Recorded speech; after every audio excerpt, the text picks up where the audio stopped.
Imagine a man says to a woman, "Please marry me. I can't live without you." She shouldn't marry him because he's either a liar or a very sick guy. If he can't live without her, he doesn't need a wife. He needs therapy. Welcome to Separate Bathrooms. My name's Cameron Daddo. I'm Ali Daddo. We've got a fabulous guest coming in today. An unusual guest. Not our usual Yep. suspect person. We've had entertainers, we've had therapists, we've had book authors. Yeah. Today we have a rabbi Yeah. coming in. He's beaming across from the United States. His name is Rabbi Manis Friedman. He's written a book, Creating a Life That Matters. He's a world-renowned author. He's a counselor, teacher, speaker. And this is what's interesting. He's really well known for his provocative and incisive wit and wisdom. Now, he has a take on relationships, marriage, your essence that we've never heard before. And we're really excited to explore that with him and hear him chat about it. We're very much looking forward to this chat. Let's welcome Rabbi Manis Friedman into the bathroom.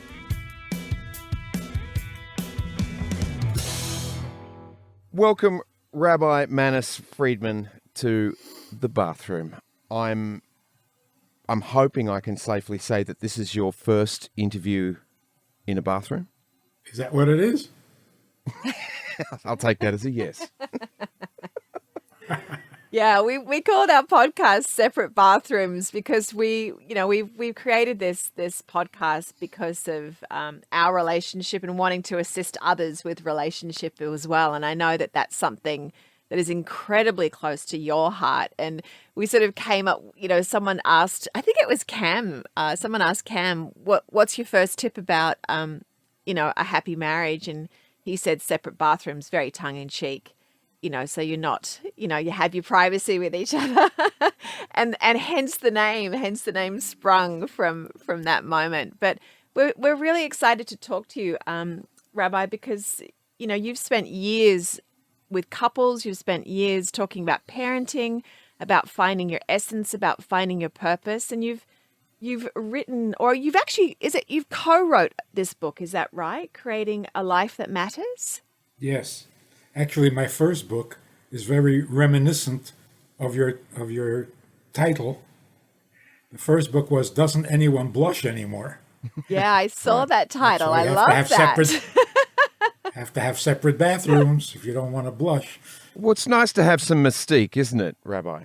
A little modesty leaves something to the imagination. It's very healthy. Absolutely. You're talking to us from. Tell us again where you are. You're actually on a camp with teenagers, right? Yeah, a little retreat for 3 weeks. And whereabouts are you? Just outside of Roanoke, Virginia. Oh, how gorgeous. And the learning is incredible. The study, the conversations, these teenagers are so precocious. They're so far ahead of what we were when we were teenagers. Yeah, why do you think that is? Why are they so far ahead? The exposure. Yeah. Social media, they're so internet. Exposed to so much, so early. And in their lives also. And how do you counsel kids in that way? Well, we're not really counseling as much as re-educating. Like, this is what it would be like if you got it right the first time. Yeah. Had you known all of this, you would have been in a better place. So it's just getting everything right. Yeah. Well, that brings us to your book. The first part of your book, you primarily focus on our identity and the essence of what it means to be a human being. What does essence mean to you, and what is your essence? Generally speaking, essence means the unchanging part. The part that is the way it is and will never be different. The things that change, come and go, obviously those are not essential. Yeah. So what are we essentially as human beings? Well, we're intelligent. Intelligence demands purpose. Something that is done for no purpose is senseless, and the intelligent mind can't handle it. So the question of why we are here has become a very painful, visceral discomfort. I can't take it, not knowing why I'm here. Yeah. Because that's what intelligence demands. So if I believe that anything can happen at any time to anyone for no reason, that is deeply disturbing. If life doesn't make sense, we can't handle it. That's a compliment to the human being. Yeah. We can't just hang around. We need to know that there's a purpose, there's rhyme and reason. That's intelligence. So even young children today are saying, why do I have to go to school? I didn't even ask to be born. Now that is a powerful argument. I have to take responsibility? I didn't even ask to be born. How did I become responsible? You gave birth to me, you're responsible. So you pay the bills. Right. It's a pretty good argument. Yeah. But then the parents say, oh, we didn't ask to be born either. Why should we pay? And the grandparents say, we didn't ask to be born. Why should we pay? So how far back do we need to go? Yeah. That's Adam right. and Eve? They didn't ask to be born either. So why are we here? Why are we here is not a philosophical question. It's an urgent, visceral question. That's a good thing. Yeah. What is your answer to that question, Rabbi? What is the answer? And is it different for everyone? Not really. Can't be different for everyone. Because we're all born the same way. Unwillingly. we're all born unwillingly. So we don't ask to be born because we don't need to. Isn't that amazing? We don't need to be born, which means we don't need to live. So for 5,000 years of known history, written history, everything we did was motivated by the need to live.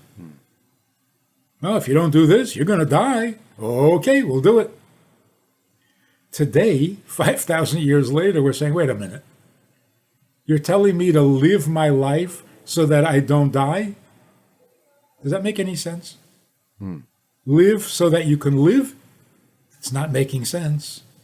So, what is our purpose?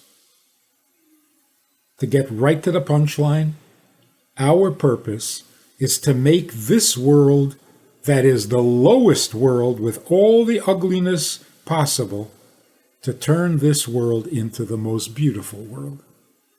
Meaning, to bring God down to earth. Not to get to heaven. That's another depressing thought. You're stuck here for 80, 90 years, and then you leave and go someplace else. So what am I doing here? Yeah. If there's a better place, oh, he's in a better place now. Oh, if there's a better place, let's all go. One of your beautiful quotes is exactly that. You said about it's not about us trying to get to heaven, it's about creating heaven on earth. And that is our purpose. Yeah. Exactly. Because that's what God wants. God is not impressed with heaven. That's his starting point. Hey, look at the Bible. In the beginning, God created heaven. Not good enough. He created earth. The rest of the Bible is about earth. Nothing said about heaven. So why are we so fascinated with heaven? Because it's on the other side of the fence. The grass is always greener on the other side of the fence if you're not taking care of your own grass. And the reason for that, I think, the reason for that is because I can't imagine that this side of the fence can get any better. Yeah. That's right. That makes sense. Yeah. That's defeatism.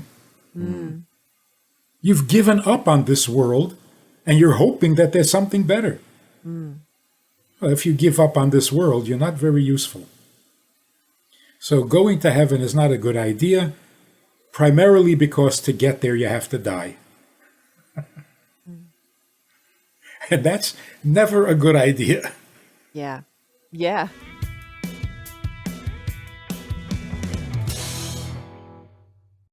We want to move on to marriage. To marriage? In your experience, Rabbi, is there a most common issue or challenge between or within couples?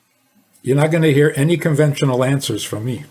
We're gathering That's why that, you're actually. The thing that is ruining marriages today is love. Love is killing marriages. The other thing that is destroying marriages is sex. So love and sex are destroying our marriages. Most people think love and sex is marriage. Yeah. It's not. You can have love without marriage. You can have sex without marriage. No. So love and marriage do not go together like a horse and carriage. That's a bad message. And besides, which one is the horse? Yeah. It's not good. If you're looking for love, if you need love, don't get married. Go home to your mother. And if your mother doesn't love you, well, that's a whole new problem. It has nothing to do with marriage. Yeah. Marriage is not going to make up for that. So if you need love, you're not ready for marriage. And if you want sex, why are you getting married? You can obviously have it without marriage. So this couple come to me and they say, we're very much in love and we want to get married. Will you do the wedding for us? I said, you're in love? They said, yes. I said, too late. Now you can't get married. Because the only reason you're marrying is for the love. You already have it. Don't ruin it. Why are you getting married? Oh, because we're in love. So you're already in love. What are you getting married for? Marriage means an intimate relationship. Intimacy means I need you in my life. I don't need anything from you. Yeah. If I need something from you, I'm just going to use you, and that's not nice. That's abuse. So you don't get married until you don't need anything, but you want someone in your life. So if I don't need anything from you, I don't need anything. I don't need your service. I don't need your support. I don't need your advice. I don't need anything. I just want you in my life. And you're not there. What am I missing? What am I missing? I'm perfect, but without you. So imagine a man says to a woman, please marry me. I can't live without you. Yeah. She shouldn't marry him. Because he's either a liar or a very sick guy. If he can't live without her, he doesn't need a wife. He needs therapy. He's not a healthy person. Yeah. So if a guy says to a woman, please marry me, I can live without you. An honest guy. Nobody's going to marry him. If you can live without me, go right ahead. So what should a man say? Good question. A man should say what God said to us when he created us. He said, I am God. I don't need anything. I can exist without you forever and ever. But without you, what's the point?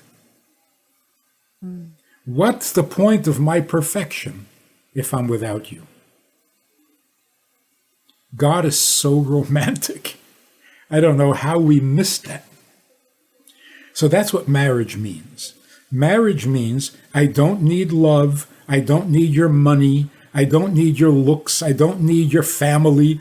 I don't need your advice. I don't need your sex. I just want you in my life. Because without you, everything I am perfect at is pointless, meaningless. So what? So perfection is not all it's cranked up to be. It's almost like a curse. If you're really perfect and you need nothing, well, then it's all over. Where do you go from there? So God said, it is not good to be alone. That's what marriage is. God didn't say it's not practical to be alone. If you're capable, if you can do your own parallel parking, and if you can fry an egg all by yourself, then why not be by yourself? The answer is because there's nothing good about it. Being self-sufficient is impressive, and it's very practical. You can't call it good. What's good? Goodness doesn't begin until you bring another person into your life. So marriage means I don't need your love. I just need you. And as long as I need you, bring your love. Yeah.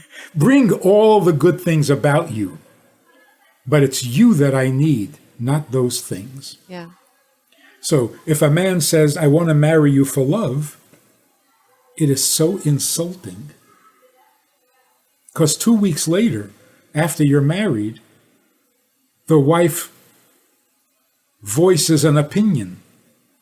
And the husband says, no. Only the love. No. We got married for love, not for opinions. So just give me love. Keep your opinions. Don't give me your personality shtick.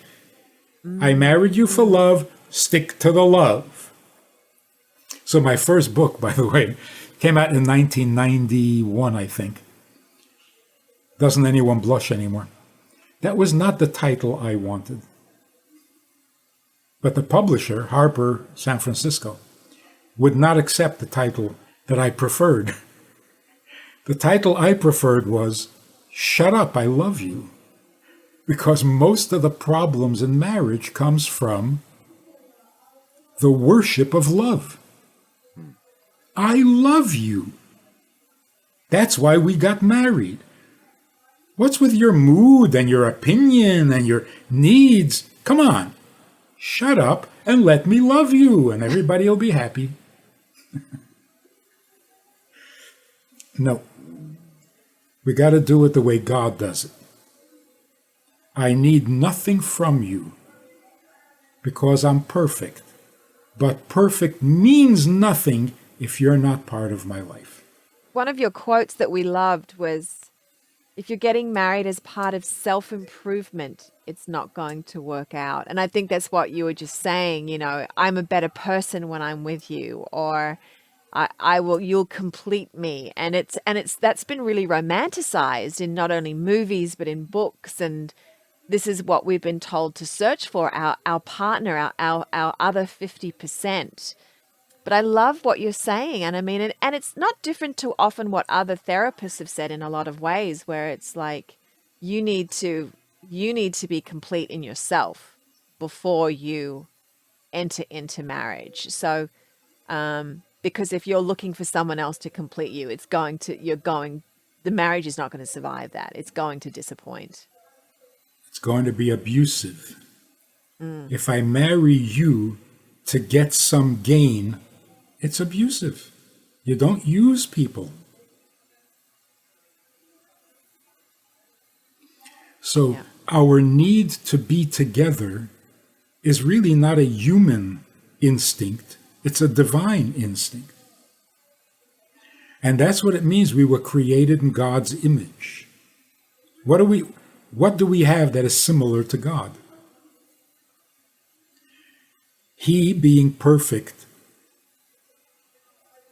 is not content to be alone, and we have that same impulse. As perfect as I am, I don't want to do it by myself.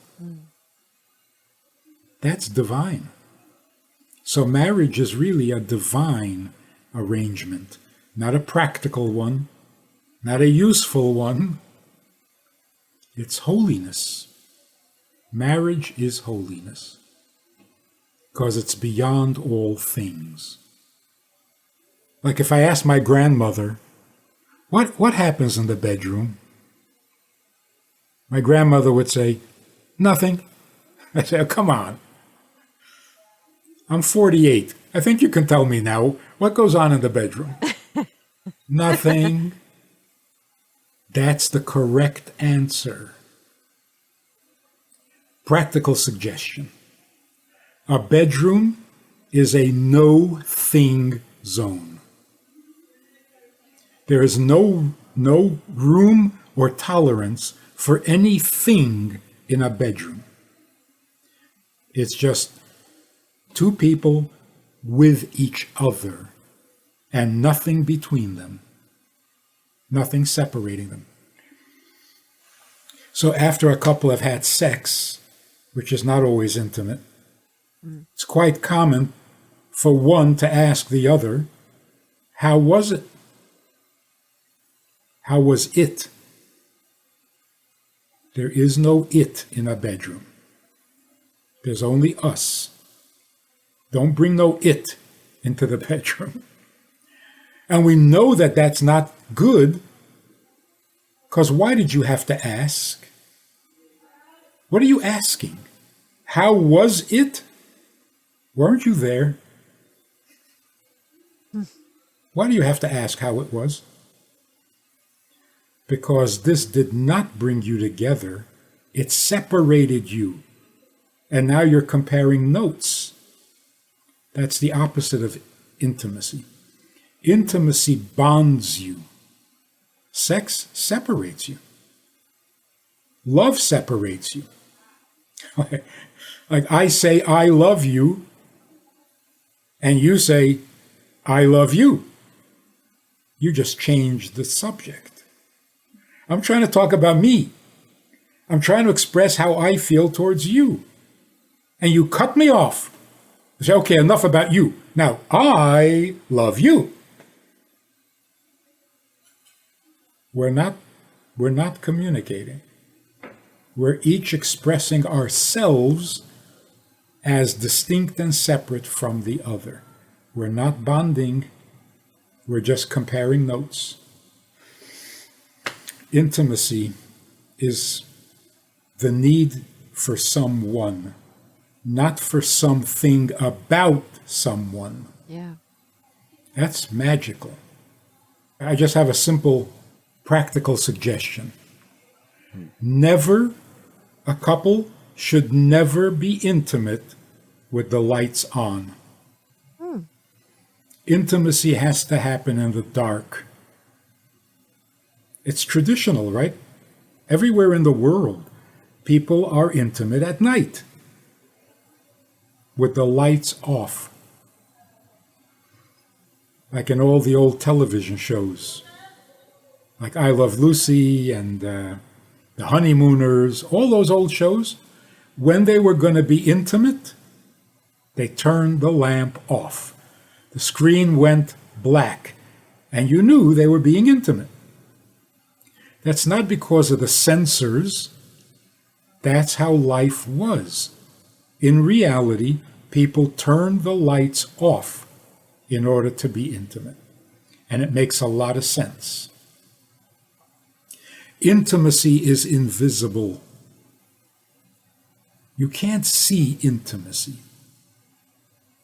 So whatever the eye sees is going to distract you from each other. You will see something about each other. You will not get to each other. So turn the lights off and it'll be magical. Just that one little change.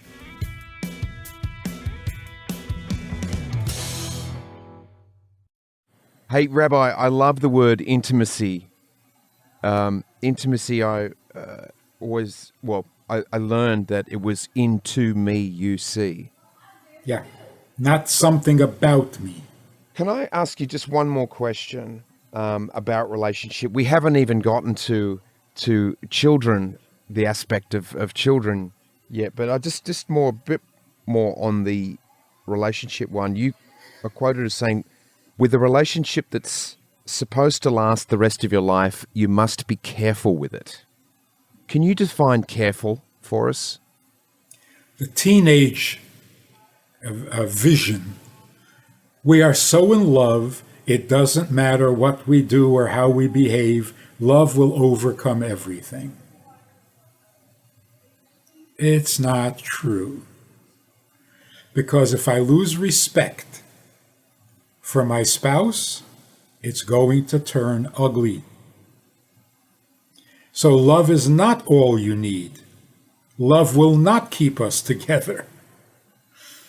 There's got to be respect. If I lose respect, then our intimacy becomes vulgar. It becomes degrading. And it turns ugly.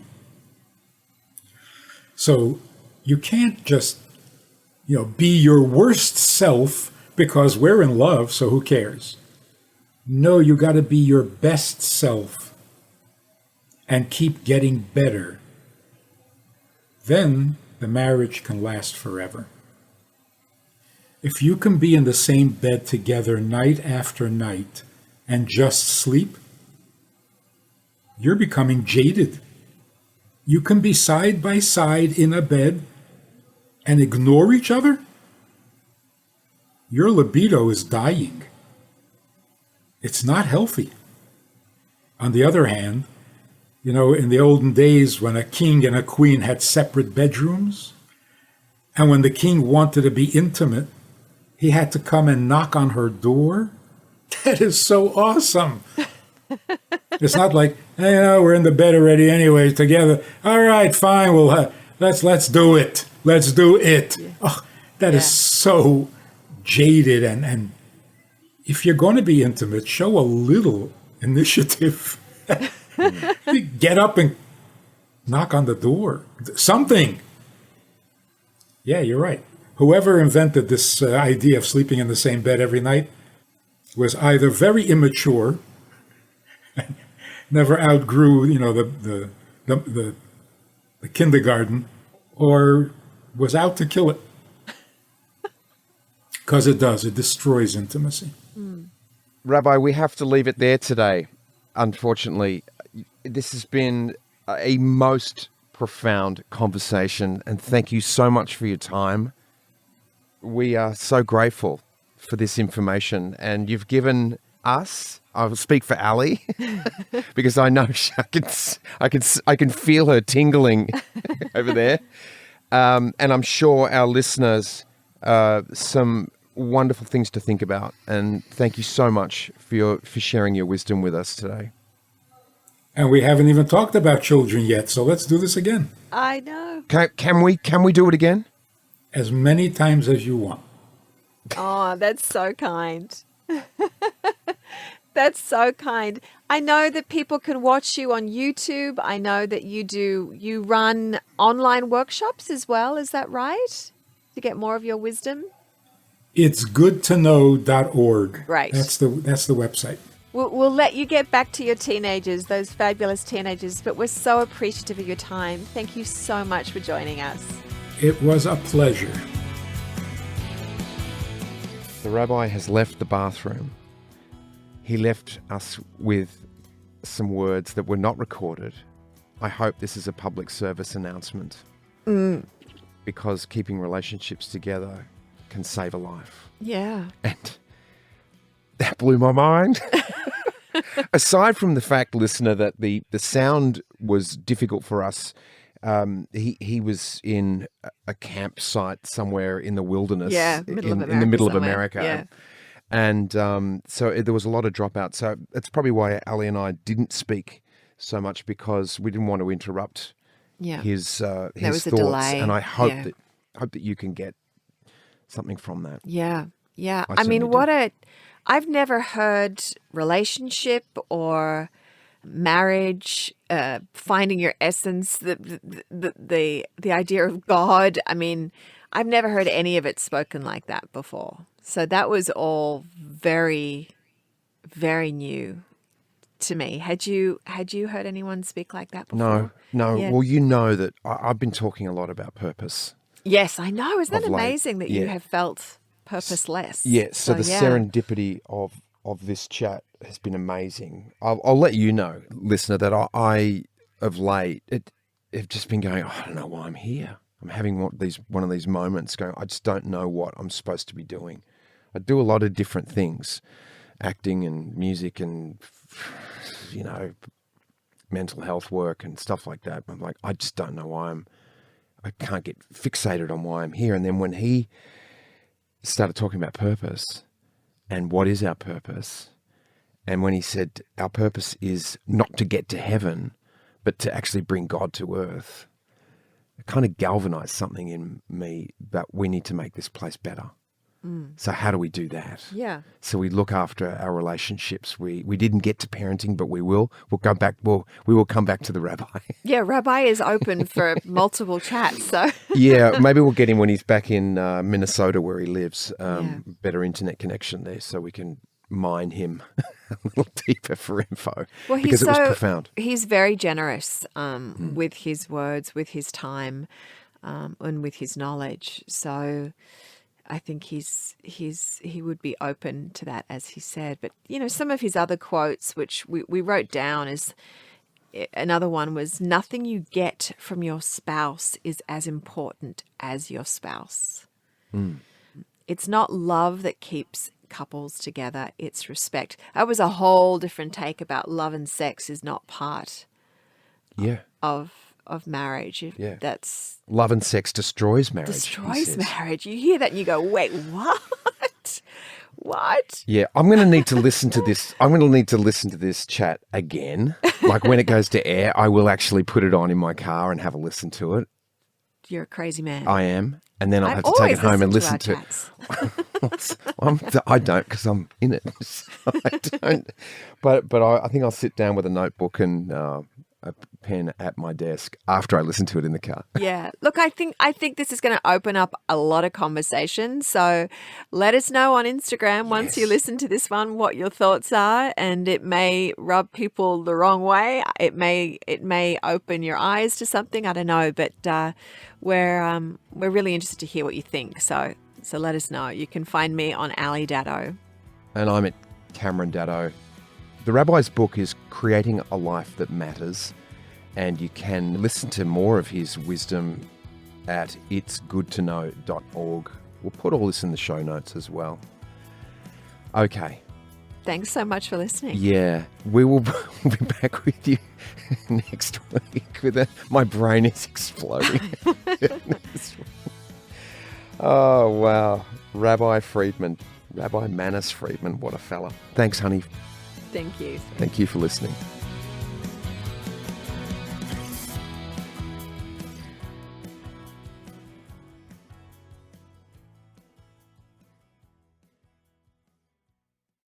If you enjoyed this conversation or this topic, and you're looking for more information, or you want to hear it again from another angle, there is a way to do that.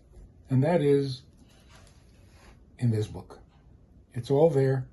Order it from Amazon. You can read it, reread it, and share it.